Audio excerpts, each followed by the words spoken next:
communication, marketing, recrutement. Vos besoins ont des solutions vidéo avec Décideur TV, le studio.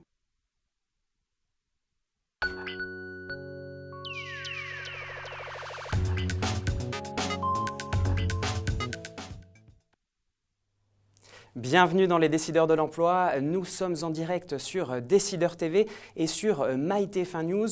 Comme chaque mardi de 12h30 à 13h, nous donnons la parole aux recruteurs et aux professionnels du marché du travail.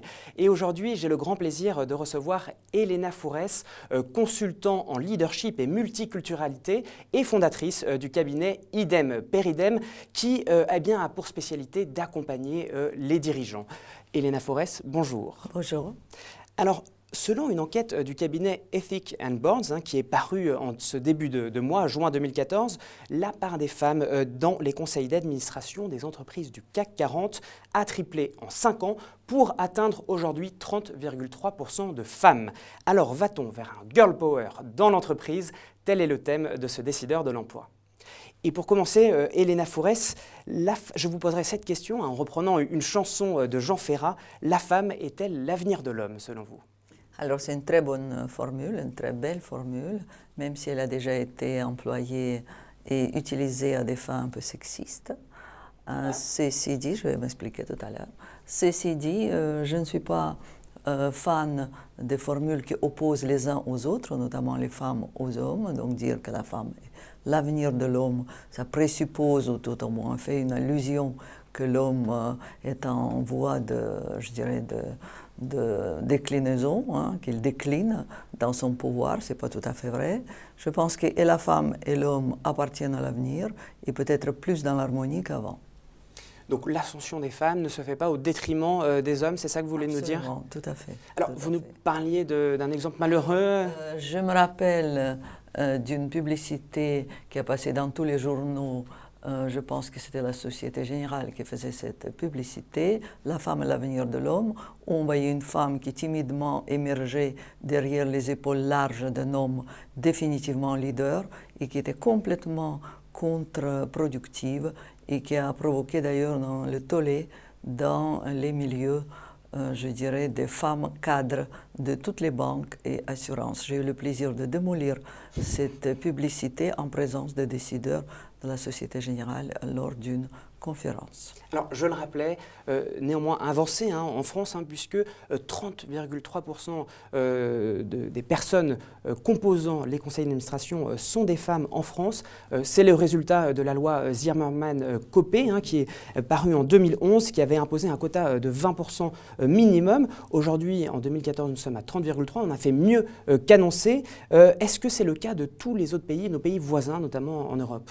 Alors dans ce sens-là, je pense au niveau du conseil d'administration, la France est plutôt très bien placée, peut-être en dehors des pays du Nord. Mais alors, je le rappelle justement, en effet, en Norvège, il y a 40% de femmes dans les conseils de surveillance. Ça a été atteint d'ailleurs dès 2003.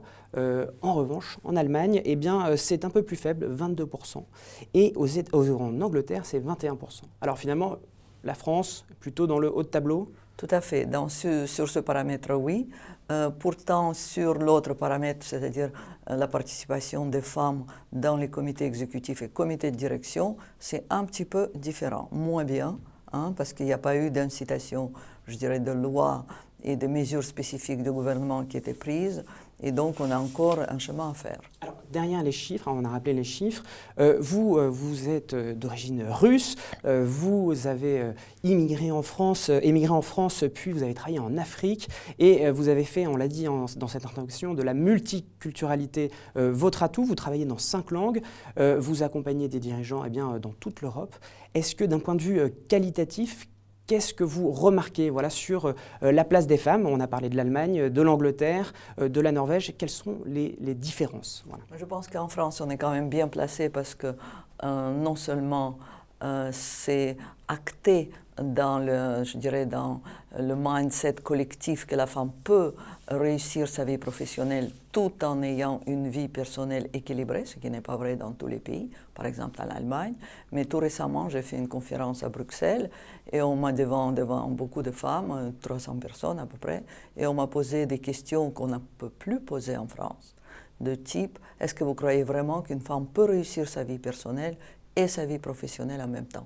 Et là, je me suis rendu compte qu'on n'est pas si mal placé en France, parce qu'on ne peut plus poser cette question ici, localement, même dans d'autres villes que Paris, c'est impossible.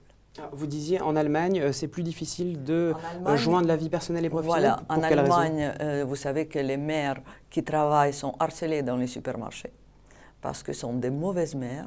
Et il y a une intolérance collective à la femme qui a des enfants, puisque rien n'est fait d'ailleurs pour la garde. Vous savez que les enfants sont lâchés à midi dans la nature. Il n'y a pas de toutes les facilités que nous avons en France en termes de garde des enfants. L'école finit beaucoup plus tard chez nous.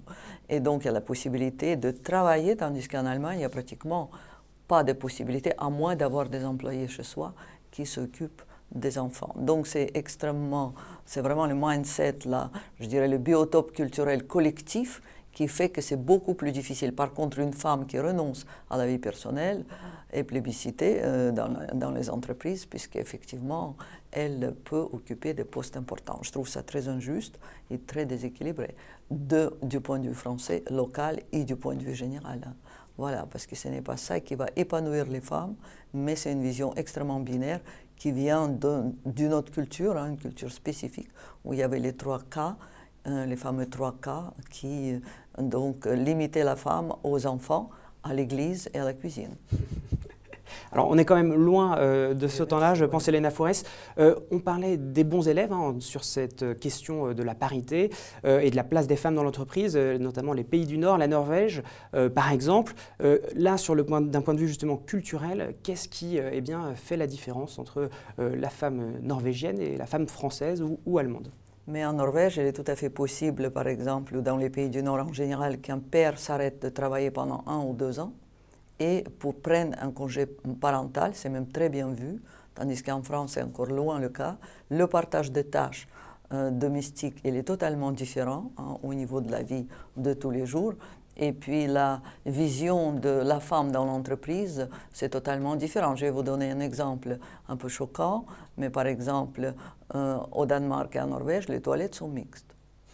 Donc là, vous vous rendez compte à quel point c'est différent, c'est impensable en France. Donc ça, c'est le summum de la modernité pour vous? C'est pas du tout, non, c'est pas du tout le summum de modernité, mais ça veut dire que derrière les gens, dans leur behavior, dans leur comportement de tous les jours les plus simples, il y a une possibilité de cohabiter et co-fonctionner que nous n'avons absolument pas. Aujourd'hui, en France, c'est impensable. C'est un exemple choquant, mais ça montre à quel point c'est séparé. Alors néanmoins, est-ce que l'on observe avec cette féminisation des instances dirigeantes un impact sur l'entreprise? Est-ce qu'il y a malgré tout une différence quand on a à la tête d'une entreprise une femme à la place d'un homme? Absolument. Il y a des études très intéressantes qui sont menées, scientifiques, par exemple sur l'armée israélienne ou l'armée mixte, mais aussi aux États-Unis et dans d'autres, au Japon aussi, et dans les pays de l'Est. Il y a des études qui montrent que lorsque la femme prend, je dirais, la dirigeance de l'entreprise, elle se comporte légèrement différent. D'abord, elle est beaucoup plus, je dirais, concrète, elle est plus sur le delivery, c'est-à-dire livrer le résultat. Donc, délivrer les résultats. Elle est beaucoup plus dans la loyauté par rapport à l'entreprise que l'homme. Elle est plus facile pour elle de prendre des décisions, par exemple.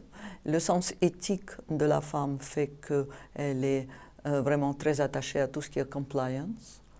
Donc, compliance, c'est la concordance avec des règles et régulateurs divers et variés, par exemple dans la banque.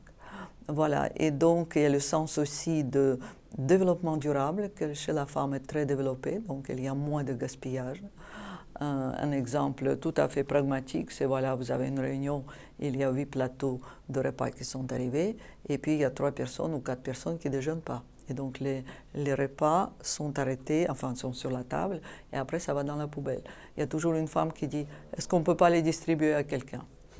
Donc vous voyez des choses, des comportements tout à fait, je dirais, tout à fait pragmatiques et tout à fait simples et tout à fait ras de pâquerettes, qui derrière vous montrent toute une attitude, les valeurs qui sont différentes, d'accord, le partage notamment, etc. Donc, je pense que la femme, dans son bonne organisation, qui est vraiment mythique, que tout le monde sait que les femmes sont très bien organisées ou capables de s'organiser, très attachée à livrer des résultats, très loyale à l'entreprise. Il y a des exemples. Le sens éthique peut être illustré par plusieurs exemples des femmes qui ont été mises dans les pays les plus corrompus, comme par exemple Kazakhstan ou certains pays au-dessous de la Méditerranée, à la tête de la douane, où il y a la pratique de bakshish, etc. Eh bien, 60% de corruption en moins. Alors, on a entendu vos propos. Est-ce que néanmoins, et je rebondis sur une question d'un internaute, hein, vous le savez, sur Décideur TV, les internautes ont la parole. Marc demande, mais est-ce que c'est pertinent d'opposer l'homme à la femme? Vous nous avez parlé de valeurs spécifiques. Néanmoins, est-ce qu'il ne faudrait pas parler, nous dit Marc, de féminin et de masculin? Est-ce qu'un homme finalement peut avoir des valeurs masculines et un homme des valeurs féminines et une femme des valeurs masculines? Je ne pense pas qu'on puisse parler de valeurs féminines ou masculines. Les valeurs sont universelles. Elles sont mieux représentées ou mieux utilisées par une ou autre partie de la population. Ça peut être les jeunes et les moins jeunes, ça peut être les femmes et les hommes, mais je ne crois pas que c'est intéressant d'opposer qui que ce soit, les jeunes et les moins jeunes, les femmes et les hommes, en termes de valeurs. Il y a des comportements, effectivement, qui sont différents et des attitudes différentes, des postures aussi différentes. Par exemple, les femmes ne sont pas très projetées dans le pouvoir, si on les compare aux hommes. C'est toujours très dangereux de comparer, mais je ne suis pas sûre qu'on puisse parler de valeurs féminines, valeurs masculines, hein, parce que c'est une petite aberration sémantique. Les valeurs sont universelles, comme je viens de dire, et je ne crois pas qu'il y a... Ce que vous dites, c'est que malgré tout, les femmes incarnent plus certaines valeurs, plus que d'autres, à comparer... Dans ce laps de temps, oui, parce que si vous voulez, les valeurs changent avec le temps. Hein, elle évolue et aujourd'hui, par exemple, en 2014, on constate que lorsque les femmes accèdent au pouvoir, voilà les valeurs, comment elles les incarnent. Et ceci est universel. Alors, malheureusement, si on écoute vos propos, eh bien, on parlait du bon chiffre des 30,3% dans les conseils d'administration de femmes. En revanche, eh bien, dans les comités exécutifs et de direction, c'est plus faible, hein, c'est 3 fois moins, 10,3% de femmes. Zlatan, eh bien, justement, réagit face à cela et dit comment favoriser l'accès aux responsabilités des femmes. Mais déjà, beaucoup de choses sont faites, beaucoup de femmes sont mentorées, coachées, accompagnées. Ils ont des tuteurs aussi dans les entreprises qui essayent de les éveiller, de leur donner de l'appétence pour aller dans le pouvoir, pour accéder au poste de pouvoir. En même temps, on parle beaucoup de plafond de verre qui est justement dans la tête des femmes et pas ailleurs. Vous aviez, voilà, j'ai pu écouter vos différentes interviews. Vous aviez, lors de la Journée internationale de la femme, le 8 mars, déclaré le premier obstacle à l'ascension des femmes dans l'entreprise, c'est le plafond de verre qu'elles se mettent elles-mêmes dans leur tête. Et expliquez-nous un peu... Tout à fait. L'obstacle des femmes pour accéder au pouvoir, ce n'est pas un quelconque lobby des hommes qui, après les heures de travail ou pendant, lobby contre les femmes. Ça, c'est une vision totalement absurde. Par contre, il y a un vrai obstacle, c'est-à-dire la peur, l'hésitation, la non-envie des femmes d'accéder à des postes de pouvoir. C'est tout à fait logique parce que les femmes disent « est-ce que je vais pouvoir maintenir mon équilibre ?» Toutes les réunions, hier j'ai été dans une banque où les femmes me disaient « mais c'est très difficile parce que la majorité des réunions démarrent à 18h, voire à 19h. » Donc, comment est-ce que je peux préserver, j'ai envie de voir mes enfants, comment est-ce que je peux préserver mon équilibre de vie familiale si j'accède au pouvoir? D'autres femmes disent, je n'ai pas envie d'aller dans le pouvoir parce que là, ils vont me manger toute crue. D'accord? Donc voilà, je vous livre tel quel les propos des femmes qui ont des capacités, des compétences, qui sont reconnues, qui ont du leadership et qui à un moment décident de se retenir. Et c'est ça le plafond de verre, c'est une mauvaise image des pouvoirs. Le pouvoir est sale, je ne suis pas faite pour le pouvoir, c'est dangereux pour moi, pour mon équilibre, pour ma famille, voire dans certains cas, un cas très concret que j'ai eu il y a 2 ou 3 semaines, une jeune femme qui a renoncé à une promotion pour des raisons d'équilibre familial. Elle a un mentor, et le mentor travaille avec elle. Il découvre au bout de 2 sessions de grattage qu'est-ce qui se passe, pourquoi tu ne veux pas y aller, tout le monde veut que tu prennes le poste, qu'au fait, elle attend que son mari soit d'abord promu. Et derrière, il y a une croyance, un virus mental, croyance limitante, comme quoi je ne peux pas gagner plus que mon mari, c'est mauvais pour mon couple. Donc les femmes, et ça c'est une variété, si vous voulez, une variation du plafond de verre. Alors comment on agit justement sur cette mentalité se tenait eh bien, à Paris du 5 au 7 juin le sommet mondial des femmes pour assurer justement la promotion du leadership féminin. Comment vous, Elena Forès, eh bien, vous travaillez avec ces femmes pour développer leur leadership? Je travaille non seulement avec les femmes mais avec les hommes parce que le pouvoir est détenu par les hommes. Donc pour que les femmes y ascendent, il faut que les hommes acceptent et veulent promouvoir les femmes. Donc c'est un travail, encore une fois, pas seulement avec les femmes, mais avec les femmes et les hommes. Donc il faut éduquer. D'ailleurs, est-ce que les hommes n'ont-ils pas aussi besoin d'être coachés pour prendre de l'assurance dans l'entreprise? Ah ben bien sûr, ils le sont largement, je vous assure. Donc il y a beaucoup d'hommes qui travaillent sur eux-mêmes, sur leur leadership, sur leur assertivité, sur leur vision stratégique, sur leur capacité d'électriser les équipes pour les mener vers les résultats. Mais les femmes travaillent sur des sujets très spécifiques, justement, de cette limitation de plafond de verre, c'est-à-dire comment je développe mon assertivité pour aller affronter les gens qui détiennent le pouvoir, qui sont vus par moi, une personne donc, qui n'est pas vraiment rompue à des habitudes de ce biotope de pouvoir, qui sont vus par moi comme presque les animaux à sang froid, tandis que moi, je suis un animal à sang chaud et je ne veux pas du tout être vu comme un gibier. Voilà principalement à quoi travaillent les femmes. Comment je me présente pour m'être acceptée? Où est ma légitimité? Est-ce que je peux être légitime quand je suis seule femme au CODIR ou seule ou 2 femmes seulement au COMEX? C'est très difficile d'asseoir sa légitimité. Et est-ce qu'il y a un leadership féminin spécifique? Je pense que le leadership peut être masculin ou féminin. Nous connaissons le leadership au masculin qui a prévalu jusqu'à aujourd'hui. Ça date à peu près de plusieurs milliers d'années. Donc nous avons dans une belle, je dirais, tradition historique de leadership au masculin, humain en tout cas. Chez les animaux, il est souvent féminin, chez les éléphants par exemple. Donc on peut dire que le mythe que le leadership dans le monde animal est toujours masculin, d'abord il est complètement révolu, et que le leadership au masculin il est meilleur que le leadership au féminin aussi. Maintenant, le leadership au féminin, il est extrêmement jeune, il a à peine 20 ans en Europe, c'est extrêmement peu, en Europe occidentale en tout cas, il est un peu plus âgé dans l'Europe de l'Est et dans l'Europe du Nord. Les femmes ont commencé à voter en 1918 au Danemark, en Russie et dans d'autres pays. Mais en France, c'était beaucoup plus tard, en 1945.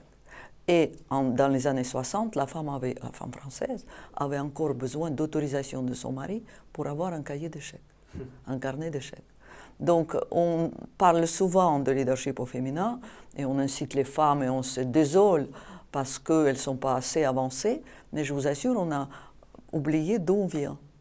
Et ce serait intéressant de regarder dans le rétroviseur et dire en 20 ans ou en 30 ans, on a fait un projet phénoménal, on a fait un progrès phénoménal. Et c'est un projet des femmes d'avancer. Et donc on a passé par des stades un peu douloureux, comme par exemple le féminisme, qui est une façon pathétique de réclamer ses droits, qu'aujourd'hui, Dieu merci, est révolu, en tout cas en France, mais elle est encore tout à fait d'actualité en Angleterre, aux États-Unis. Moi, je travaille souvent en Angleterre et d'habitude, je reçois la porte dans la figure. Personne ne vous tient la porte. Parce que si vous tenez la porte à une femme, vous êtes insulté en tant que sexiste. Voilà, donc nous n'avons pas, Dieu merci, ces excès en France. On allie la galanterie à la parité, c'est ça que vous voulez dire en France? Je ne crois pas que c'est la galanterie, je pense que c'est des bonnes manières et que vous, de la même façon, vous tiendrez la porte à un homme comme vous le tiendrez à une femme. Alors, nous allons passer maintenant à notre rubrique postes à pourvoir, où nous allons bien voir s'il y a des postes plus représentés pour les femmes aujourd'hui en France.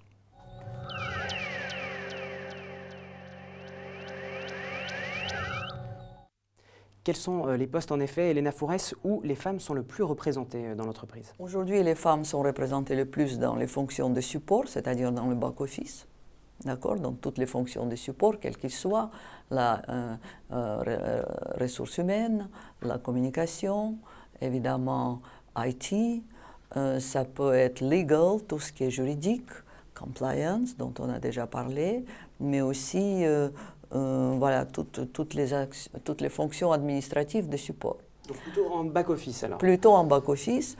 Timidement, les femmes montent vers le front-office, mais il y a encore très peu de directeurs commerciaux femmes, des directeurs généraux femmes. Il y a déjà des directeurs marketing femmes, j'en ai rencontré plusieurs. Il y a des directeurs financiers. Finance, c'est entre les deux. Bon, pour moi, ce n'est pas tout à fait le back-office. Donc, directeur finance, oui, il y en a de plus en plus, mais il n'y en a pas assez. Et directeur général, il y a très peu. Alors, comment vous expliquez cela, que les femmes se mettent plutôt effectivement dans l'ombre, travaillent peut-être certes efficacement, comme vous l'avez rappelé, mais elles préfèrent voilà, se mettre en retrait plutôt qu'en avant? Je ne crois pas qu'elles préfèrent se mettre en retrait, mais je pense qu'elles ont commencé à investir l'entreprise par leur légitimité de l'expert métier. Et donc, ils ont d'abord pris tout ce qui est expertise métier un peu difficile, c'est la survie de l'entreprise, le fonctionnement, etc. Et donc, ils ont fait leurs preuves dans ces domaines et ils ont fortement féminisé les fonctions, effectivement. Ça s'est passé, donc ça a pris 20 ans. Et aujourd'hui, on constate que tous les métiers, comme par exemple le métier d'avocat, elle est extrêmement féminisée. Et il a fallu 20-30 ans pour que les femmes montent au créneau. Mais c'est encore les avocats qui décident dans l'ordre, etc. C'est encore les hommes. Alors, à toutes les femmes justement qui souhaiteraient peut-être justement avoir des postes plus en front office, plus effectivement dans la lumière, qu'est-ce que vous leur conseillez en fait? Eh bien, sortir de leur expertise métier, aller dans le leadership, Comment on va dans le leadership? Décider que je veux, exactement comme dirait un homme aujourd'hui, je veux prendre des décisions stratégiques. Je veux tenir la barre du bateau. Je veux orienter le navire. C'est ça le leadership. Alors, Tandis que la femme dit je veux apporter, je veux servir. Je vais assurer à l'entreprise, par exemple, que le legal marche bien ou que le juridique marche bien. Ou autre chose. Quels sont les exercices peut-être que peuvent faire ces femmes pour justement acquérir ce leadership? Je prends les propos d'une ex-première dame des États-Unis, Eleanor Roosevelt, qui disait, eh bien, faites chaque jour quelque chose qui vous fait peur. Est-ce que vous êtes d'accord avec ces propos? Très belle formule qui parle au fait de l'ambition. Qu'est-ce qu'il faut faire? Il faut éveiller, développer, réveiller l'ambition des femmes. Aujourd'hui, elles ont l'ambition technique d'apporter à l'entreprise, d'assurer un domaine technique parfaitement. Ils l'ont démontré, c'est déjà apporté, c'est déjà fait. Mais aujourd'hui, il faut leur donner de l'appétence et une croyance que c'est possible de garder l'équilibre vie professionnelle, vie personnelle, et en même temps prendre des décisions, être assez ambitieuse pour dire je vais diriger l'entreprise, diriger une BU, diriger une branche de l'entreprise. Et il y a de plus en plus de femmes comme ça. Alors ça, ce sont les ressources internes. Néanmoins, on ne peut pas réussir seul. On a vu ces dernières années se développer massivement les réseaux féminins. Est-ce que c'est pour vous effectivement la solution pour en effet permettre un plus grand accès aux femmes aux postes de direction? Je ne dirais pas que c'est la solution, mais c'est un moyen qui est très, très bien pour éveiller les femmes, pour diffuser les bonnes paroles, les bonnes pratiques, pour que les femmes puissent communiquer entre elles et faire de l'émulation, pour qu'ensemble elles réalisent qu'ils ne sont pas une minorité, contrairement à ce qui s'est dit. Les femmes sont la majorité de la population en France, et donc parler de minorité et les femmes, mettre les femmes dans la minorité, je trouve ça totalement absurde. Et donc les réseaux servent à ça, et l'éveil, et l'éduquent, l'ambition, elles donnent envie aux femmes d'aller de l'avant. Et c'est un très très bon moyen. On a vu l'explosion des réseaux. Moi-même, j'ai participé à plusieurs réseaux et je trouve ça extrêmement sympathique que les femmes trouvent du temps pour elles, pour leur carrière et leur ambition dans l'entreprise, de se mettre avec les pairs et de discuter et de s'éveiller et de des fois entendre une bonne parole, de prendre un rôle modèle et de vouloir grandir. Alors, vous aviez, j'ai retrouvé une de vos citations, vous comparez le diamant et le charbon, et vous dites le diamant et le charbon sont tous deux formés du même matériau, le carbone. La seule différence, c'est que le diamant, lui, a travaillé sous d'énormes pressions et s'est transformé. Est-ce que c'est pas voilà, un peu paradoxal avec cette idée de favoriser par des quotas, par un grand nombre de privilèges, du coup, voilà, une discrimination positive, l'accès aux femmes aux postes de direction, alors que justement, si on en croit votre citation, c'est justement dans l'adversité qu'on devient un leader. Certainement, mais si on revient au diamant et au charbon, il faut dire la différence, elle est dans l'organisation des atomes. Les relations entre les atomes dans le diamant, ils sont équilatérales. Donc, c'est-à-dire sous la pression, la structure moléculaire a changé.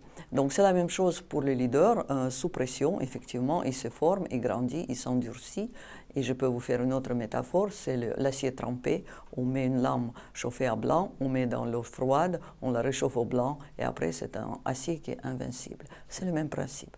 Maintenant, je ne pense pas que c'est la discrimination positive qui est une façon de privilégier. La discrimination positive fonctionne à des compétences égales, ça c'est une condition sine qua non, et ça c'est le premier principe. Et deuxième principe, c'est que collectivement, je veux dire, dans la collectivité humaine, on ne peut pas attendre que les choses arrivent naturellement, parce qu'on a fait les calculs et on a trouvé que si on attend naturellement que les femmes ascendent au pouvoir, on va arriver peut-être à la parité en 2060. Eh bien, si vous voulez ajouter quelque chose, sinon ce sera le mot de la fin, Elena Forès. Vous ajoutez quelque chose? On arrête là-dessus? Eh bien, je dirais vive les femmes et les hommes. Eh bien, merci beaucoup, Elena Forès, d'avoir répondu à nos questions et celles des internautes. La semaine prochaine, je recevrai Thomas Welsh, auteur de Recherche d'emploi, oublier les méthodes de papa, et également de Stéphane Boberg, fondateur de Jobs Booker, une plateforme internet de réservation de jobs. Eh bien, on verra avec eux et en effet, quelles sont les bonnes méthodes aujourd'hui pour trouver un emploi. Merci, à la semaine prochaine.